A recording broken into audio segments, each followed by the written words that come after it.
আজকে আবহাওয়াটা অনেক অনেক সুন্দর না? হ্যাঁ, নদীর সাইডে আসলাম অনেকদিন পরে, খুব মনোরম পরিবেশ। অনেক ভালো লাগতেছে আজকে। কি যেন গন্ধ পাচ্ছি, গন্ধ। আমি তো গ্রাম এই যে এ ভাই, আপনি কি করেন এখানে? এই তো ভাই বসে আছে একটু। বসে আছেন? আপনার গ্রানাই কিসের এখানে?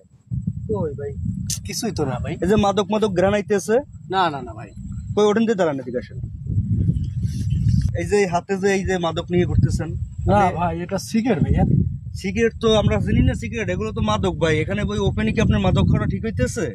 না ভাই এটা কি করবা, কোথাও মানুষ নাই ভাইয়া। আমি মানুষ না থাকলেও আপনার এখানে বই খাওয়া ঠিক মাদকটা, কারণ আমাদের তো প্রজন্ম আছে না, ভবিষ্যৎ, তারা আপনার দেখে শিখবে না মাদকটা। জি জি তাহলে আপনি কেন খাচ্ছেন এগুলা?